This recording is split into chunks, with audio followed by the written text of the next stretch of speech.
Eh bien bonjour et bienvenue sur le podcast Penser pour croire, moi c'est Jean Schott et je suis avec un nouvel invité, Étienne Perrier. Salut Étienne. Salut, on est content. C'est cool, trop bien de t'avoir et on va parler un peu philosophie dans ce podcast. Étienne, toi t'es un étudiant en philosophie et on est content de t'avoir alors que le podcast Penser pour croire, c'est un podcast où on veut réfléchir au fondement de nos croyances et on veut le faire dans le but de mieux vivre. Nous, on est chrétiens et on va aussi partager comment notre foi nous aide à mieux vivre, en tout cas oui, à voir le monde de manière cohérente et à l'expérimenter aussi avec ce que nous croyons. Alors justement, là, on va parler d'un sujet qui est pile poil dans cette thématique des croyances et je te propose cette idée. Faut-il des preuves pour croire en Dieu? Ah, très bonne question, Jean, très bonne question. C'est bien ça, hein. Alors justement, j'étais impatient d'aborder ce sujet parce que c'est vraiment un sujet qui revient assez souvent en fait. On nous demande, nous en tant que croyants, on nous demande des preuves.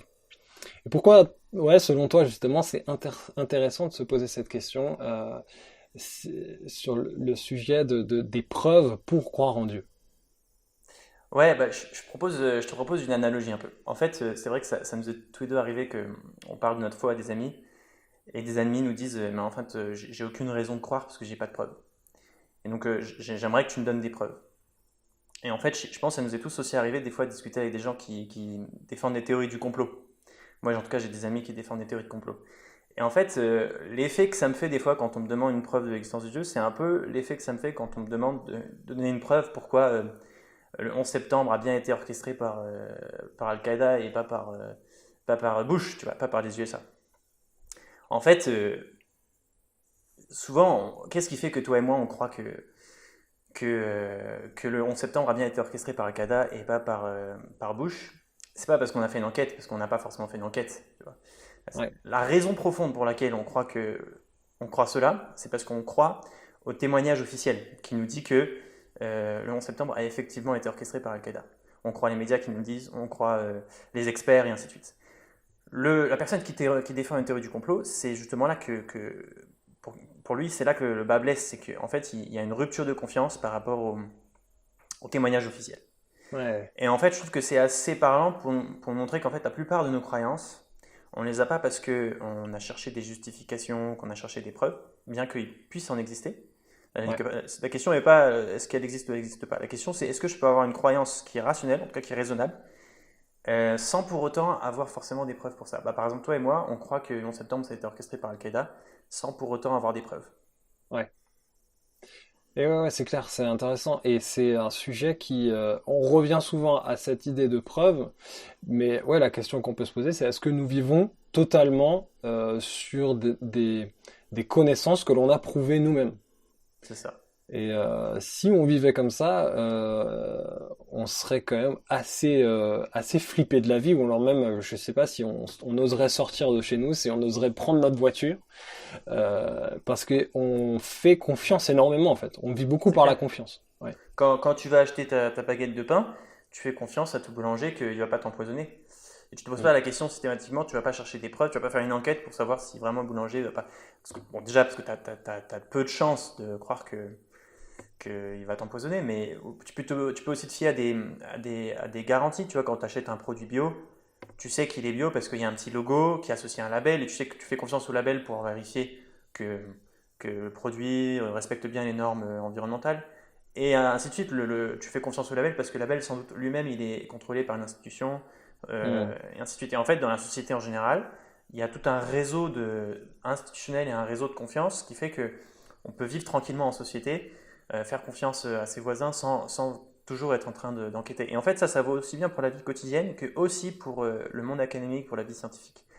Toi et moi, on ne sait pas si Jules César, enfin, on n'a pas de preuve que Jules César a existé. Par contre, on croit que Jules César a existé parce qu'on fait confiance, là encore, à un témoignage, qui est le témoignage d'historiens, et qui nous disent que Jules César a effectivement existé. Et qu'est-ce qui fait que les historiens croient que Jules César a existé? C'est parce qu'eux-mêmes font confiance à des témoignages, donc c'est-à-dire ils font confiance à des manuscrits qui sont anciens, Qu'est-ce qu'ils font confiance à ces manuscrits? C'est parce que ces manuscrits présentent un certain nombre de gages de confiance. On voit qu'ils sont authentiques, on voit qu'ils sont anciens, on voit que peut-être il y a un autre manuscrit qui fait référence à ce manuscrit, donc ça renforce la fiabilité de ce manuscrit, et ainsi de suite. Et en fait, Et ouais. il y a des chaînes de témoignages comme ça, infinies, et on est au milieu de tout ça, et on est obligé, et c'est bon, sans doute, parce que c'est ça aussi qui fait qu'on est dans un rapport de confiance, on est obligé de faire confiance aux témoignages d'autrui, et pour la plupart de nos croyances, qu'elles soient des croyances de la vie quotidienne, mais aussi des croyances scientifiques et autres, on se fie aux témoignages d'autrui.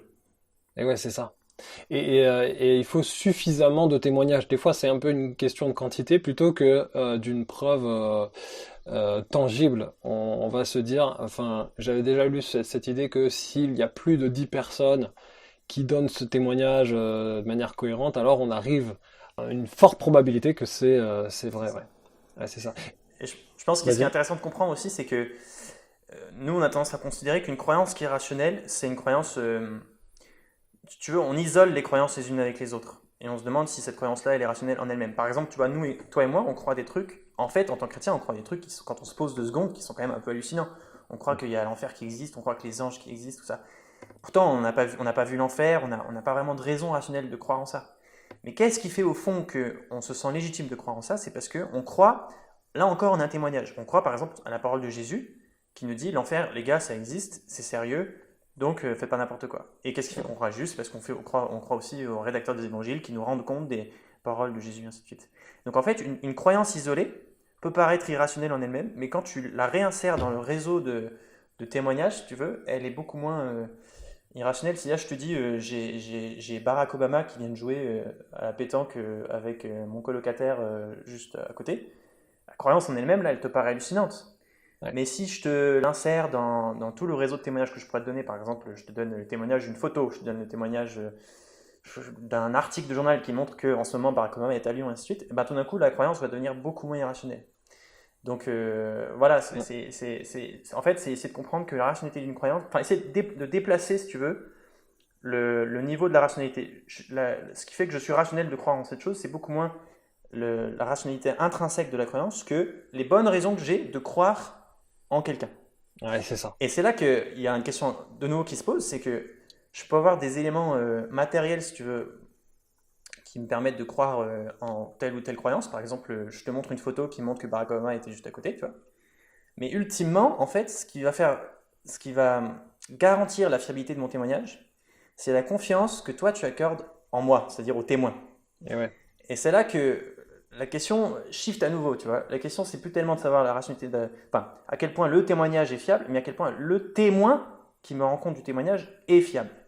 Et là, on change de catégorie, parce qu'on n'est plus dans un enjeu rationnel, mais on rentre dans un enjeu relationnel. C'est-à-dire, est-ce que toi, Jean, tu me connais assez, tu me fais suffisamment confiance, que je suis un type bien et qui ment Ouais. pas et qui dit la vérité, pour me croire sur parole. Et là, si tu crois en moi, c'est-à-dire, si tu crois, oui, c'est ça, si tu crois en moi, tu crois en ma fiabilité en tant que témoin, tu seras même capable de me croire sur parole que Barack Obama est effectivement à côté en train de jouer de la pétanque, tu vois. Et tu n'auras même plus besoin d'éléments probants. Hmm. Et en fait, dans nos relations, c'est comme ça, tu ne demandes pas des preuves toujours à ta femme pour savoir, dès qu'elle te dit quelque chose, tu ne demandes pas des preuves, mais Et tu oui. lui fais confiance. Et en fait, c'est même un signe de ton amour pour elle, de la confiance. Enfin, tu l'honores, si tu veux, Hmm. en lui faisant confiance. Tu lui montres que ben, tu n'as pas besoin de signes supplémentaires. Et en fait, nous, dans notre relation avec Dieu, c'est un peu la même chose. On ne demande pas Hmm. systématiquement des éléments probants de la part de Dieu Et pour ouais. croire. On a pu se poser un peu les questions au départ, mais maintenant, on ne se les pose plus. On fait simplement confiance en Dieu, Ouais, quoi. c'est ça. Et c'est là que je trouve ça intéressant de définir le mot croyance. Des fois, tu sais, on pense que c'est croire en l'existence d'eux, mais dans croire en Dieu, c'est beaucoup plus l'idée de confiance, comme tu disais. Du coup, l'idée, c'est un peu de savoir comment la foi chrétienne, elle répond un peu à ces aspirations. Alors, tu as eu quelques débuts de réponse, mais ouais, comment la religion chrétienne se défend par rapport à cette idée que il faut avoir une relation pour commencer à croire. Et puis, ouais, comment elle se défend? Ben, ouais, c'est un peu toute la question. En fait, c'est difficile de croire. Comme on a dit, en fait, qui va vraiment faire que tu vas croire en un témoignage, c'est parce que tu fais confiance au témoin. Or, c'est difficile de croire en un témoignage de quelqu'un que tu ne connais pas. Si par exemple, je t'amène un type et je t'amène Cédric Villani, je sais pas si tu vois Cédric Villani, tu sais, c'est un mathématicien Ouais. qui est médaille Fields, donc c'est l'équivalent du prix Nobel de mathématiques. Et puis je te l'amène et je te dis, voilà Cédric, et il va t'expliquer tel théorème de je sais pas quoi. Toi, tu vas me dire, mais c'est qui ce type? Quelle raison j'ai de le croire et tout? Tu n'auras aucune raison de croire que ce qu'il te dit sur ce théorème, c'est vrai. Par contre, si je te dis, bah, c'est Cédric Vianney, les médailles Fields et tout ça, là, tu vas écouter avec beaucoup plus d'attention. Donc en fait, avec Dieu, c'est la même chose. C'est difficile de de faire confiance à Dieu si on ne le connaît pas. Et donc, des fois, nous, on croit qu'il faut d'abord, comment dire, rentrer en relation avec Dieu, puis après le croire. Alors qu'en fait, des fois, C'est un peu enfin, mélangé en fait. ouais, c'est un C'est... peu mélangé. C'est-à-dire qu'en fait, Ouais. pour abandonner ma vie à Dieu, j'ai besoin en fait d'apprendre à le connaître. De la même façon que je vais pas épouser la première personne venue, je vais d'abord apprendre à connaître. Donc, l'engagement envers Dieu, c'est un engagement fort. Donc, j'ai besoin Ouais. d'apprendre à connaître Dieu. Et comment je fais pour apprendre à connaître Dieu?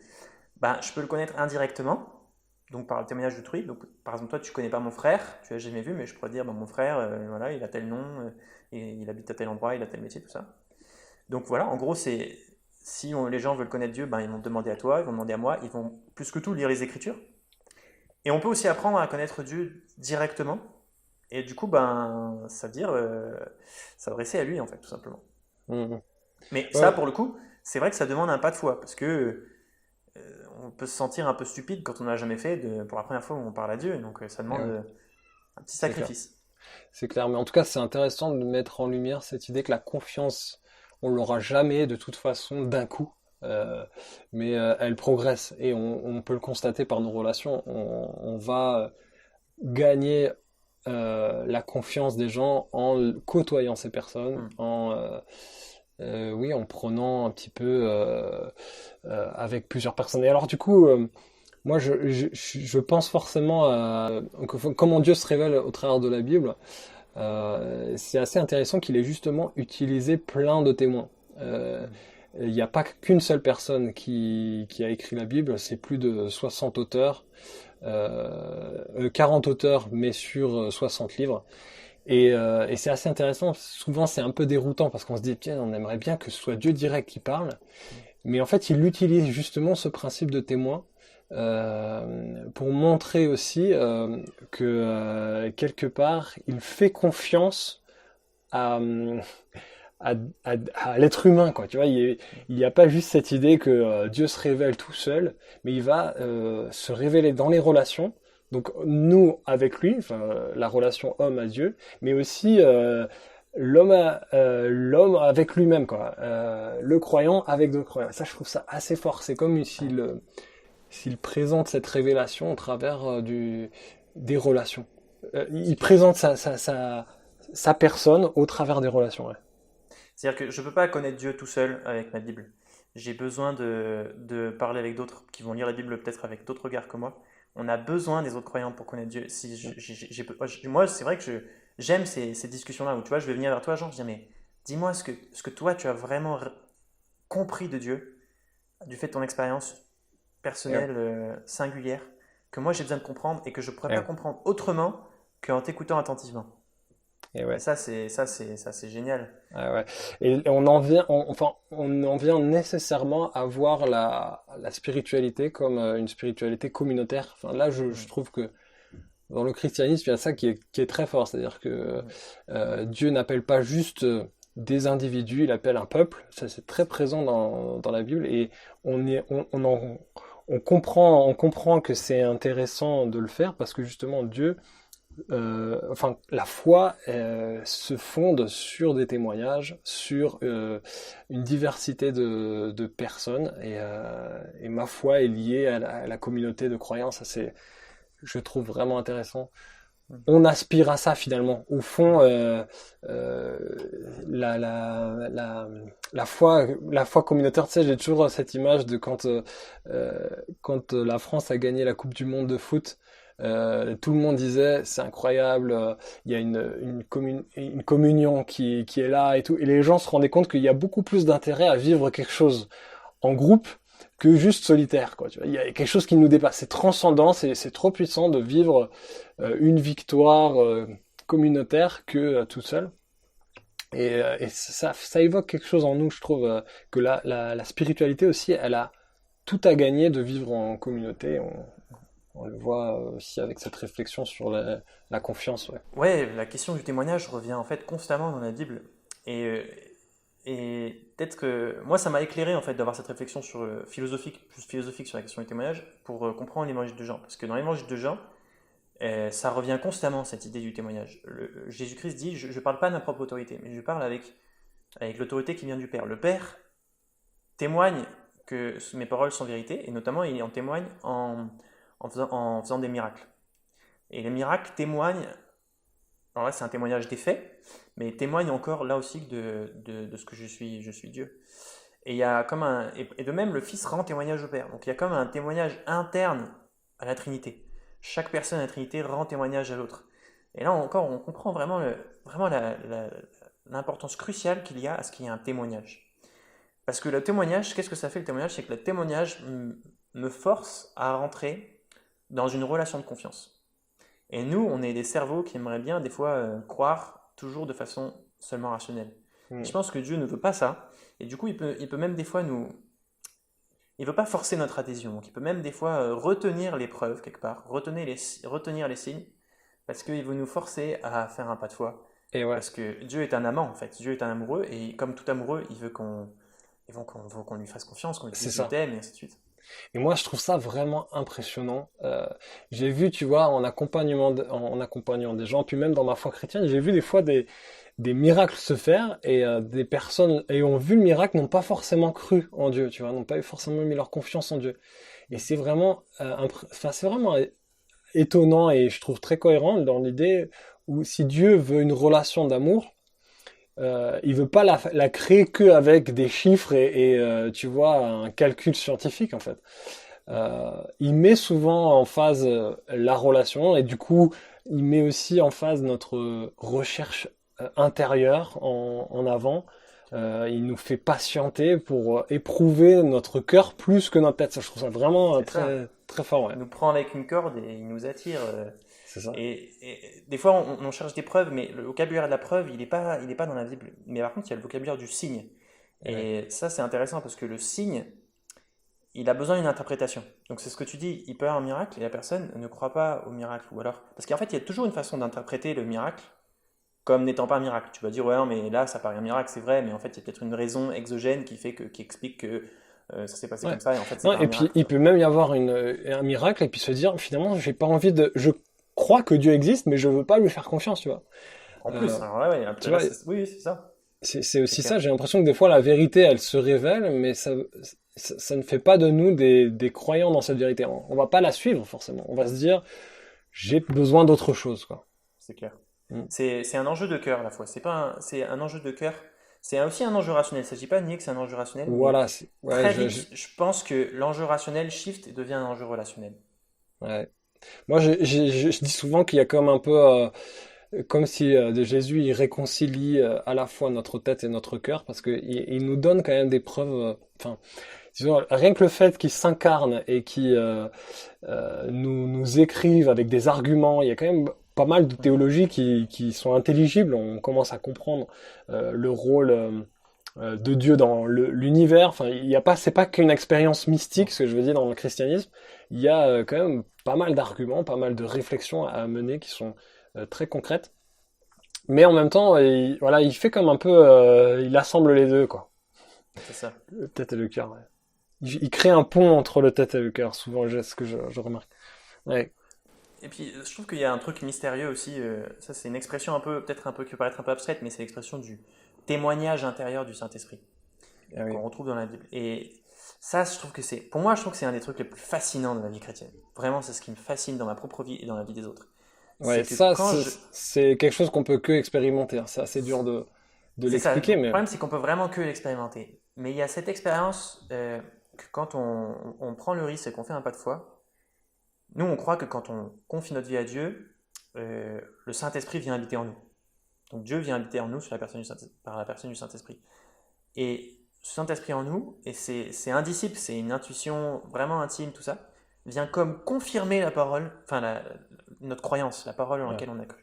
Et vient nous dire, moi c'est vraiment, j'entends comme une énorme voix, pas audiblement, mais qui dit, c'est ça, fiston, Ouais. t'as fait le bon choix, t'es sur la bonne voie, bravo à toi, bravo d'avoir pris les risques et tout ça. Hmm. Et c'est inexplicable, mais ce que je remarque, c'est que je suis pas le seul à le vivre et qu'on le vit tous, et je vois que la Bible en parle, et donc j'y crois, quoi, j'y crois. Hmm. Excellent. Ouais, ouais, ça c'est vraiment super à souligner. Et c'est ce que ouais, la Bible appelle comme nouvelle naissance. C'est le moment où Dieu vient vraiment, il vient dans notre vie, quoi. Ouais. Quelque chose qu'on peut expérimenter seulement quand on fait cette démarche. Mais ouais, super, Et encore, ça intéressant. demande un sacrifice de croire, ça demande vraiment de sacrifier quelque chose de nous. Et je pense qu'ultimement, ce qui fait qu'on est prêt à faire un sacrifice dans notre foi, c'est parce qu'on a compris aussi que Dieu lui-même s'est sacrifié pour nous.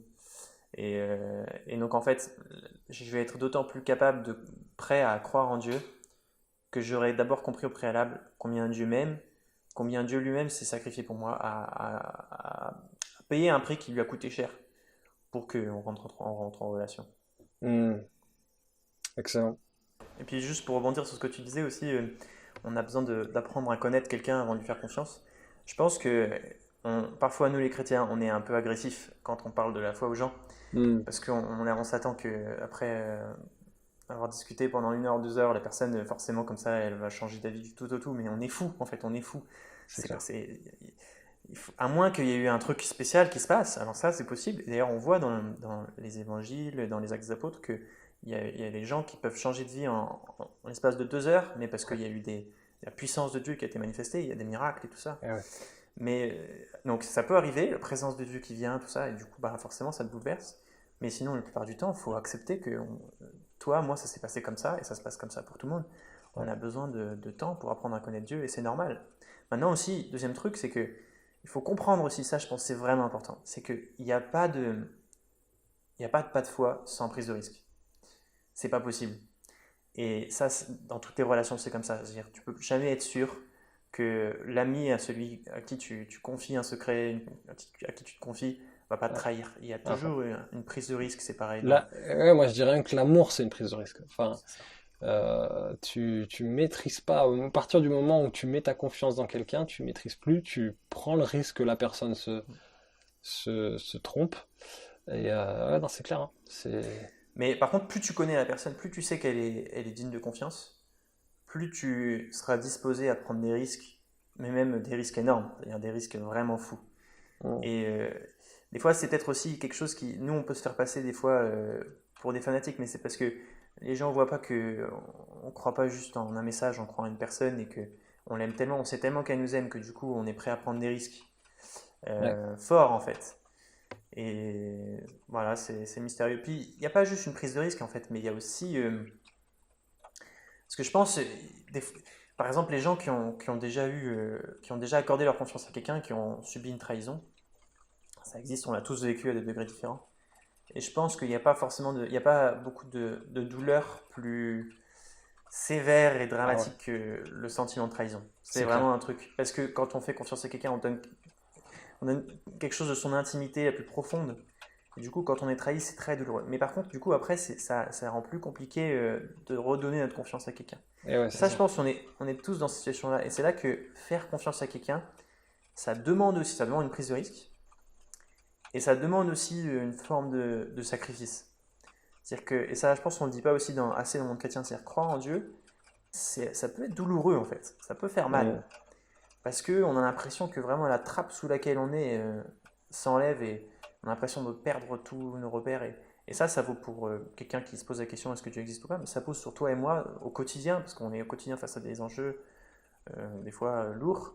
Et Mm. on est appelé à faire confiance à Dieu, Dieu nous challenge, et à chaque fois, faire confiance à Dieu, sur le moment même, ça demande vraiment un sacrifice, et c'est une souffrance en fait, c'est vraiment une souffrance.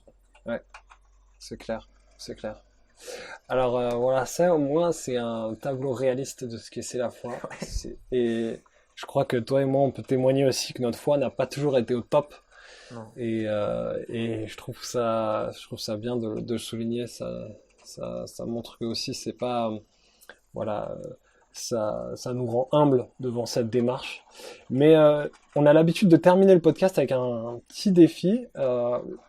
La dernière fois, on avait mis au défi les gens de justement lire un évangile pour connaître la personne de Jésus, parce que sans connaître qui c'est ce bonhomme, lui faire confiance, ça devient compliqué. Qu'est-ce que tu penses d'un défi justement où on continue dans cette lignée? Peut-être ça peut être un défi de si vous voulez apprendre à connaître qui est ce Dieu, poser des questions aux gens, aux chrétiens, de comment ils voient Dieu, et peut-être raconter leur histoire, comment ils se sont mis à croire en Dieu. Je pense que ça peut être très utile. C'est un témoignage qui aussi pourrait vous aiguiller. Et puis voilà, peut-être. Ouais, je crois que je vais te réfléchir là pendant que tu parles et j'ai une idée. Je pense que j'ai envie de lancer le défi de prendre un risque, mais un risque mesuré, c'est-à-dire qu'on est tous dans notre quotidien, dans nos entreprises, tous en train de manager les risques, pas prendre des risques trop importants, mais pas trop faibles non plus. Et peut-être, voilà, chacun qui nous écoute, chacune qui nous écoute, évidemment parmi ceux qui nous écoutent, il y a des gens qui se posent plein de questions, qui sont en cheminement et tout.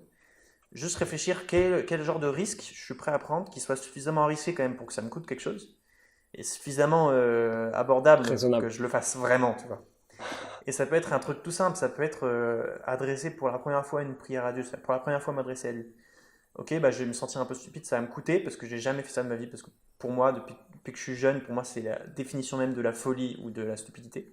Donc ça va me demander un sacrifice, ça va me demander un coût, mais bon, ça coûte, qui ne tente rien n'a rien, tu vois. Mais ouais, essayez de réfléchir quel est le risque que peut-être Dieu, s'il existe, m'appelle à faire. Et s'il y a des chrétiens qui nous écoutent, c'est la même chose. C'est-à-dire quel est le risque que Dieu me demande de prendre là, et qui va me coûter. Je veux dire, faut que ça soit dur quand même, sinon c'est pas drôle. Ça va me coûter, mais je suis prêt à le faire parce que j'ai soif de la vérité, j'ai soif d'amour, j'ai soif de vivre une vie qui a du sens et ainsi de suite, quoi. Trop bien. Ok, super. Et bien, on vous laisse avec ce défi. Merci Étienne d'avoir participé. Ah, c'est mon plaisir, ça fait plaisir. C'est trop intéressant. En tout cas, peut-être qu'on aura l'occasion d'en faire d'autres avec toi, Étienne. On se réjouit. C'est ça. Je vais me lancer dans un podcast. J'ai fait un premier épisode, mais je vais me lancer dans un podcast qui s'appelle Paul vous veut du bien. Donc, allez regarder. Il y aura des épisodes qui vont sortir. Excellent. Voilà. On mettra le lien dans la description.